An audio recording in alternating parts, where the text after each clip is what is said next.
E aí, vai fazer um aviãozinho? Eu quero pimenta, velho. Faz um aviãozinho pra ele. Ah lá.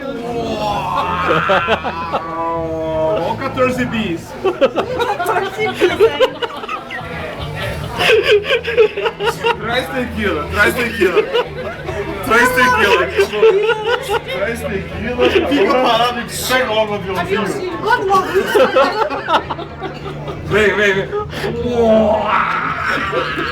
Ai, meu Deus. E a minha tia e meu primo. Você vai botar essa porra aí na boca ou não? Então vem logo, caralho.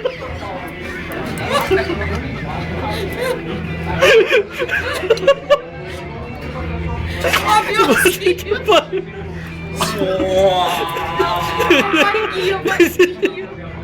Vem logo, caralho. Eu acho que isso vai ter Ô aviãozinho difícil pra pousar aí.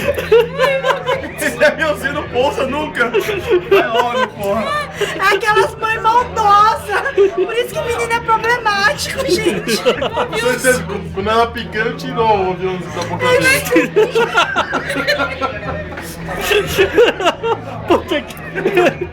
Agora vai dar cerveja, piorou. Não, para, quieto. Tá dentro da pimenta, tira dentro da pimenta.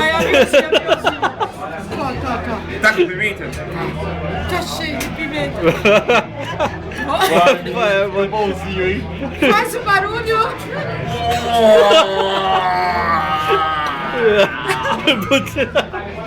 O bonzinho vai ficar acordado mais tarde.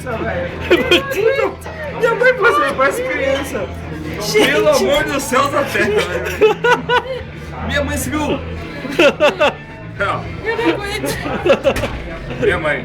É, tô vendo. Vai, outra vez. Agora eu vou dar de verdade. Traz 2 tequilas. Vou dar de verdade agora? Vou dar de verdade agora? Entendi. Não vou discutir mais contigo. Corta isso do YouTube. Corta. Meu pai vai gostar de mim. Aí o Não, 14 vai, mil. tia, pô. Quero ver vermelho. Ai, a tia não aguenta. Eu tô quieto. Minha mãe não foi agora. Pronto, eu vou dar. Imagina quando a Rafael era criancinha e ela fazendo isso com o bebê. Eles crescem uma criança. Olha que ele tá revoltado, né? Quando eu era criancinha, beleza. Mas pô, tô com 26 anos, ela tá fazendo aviãozinho. Eu não tinha aviãozinho quando eu era pequenininha. Ai, não acredito. Meu Deus. Parei, eu vou comer a porra.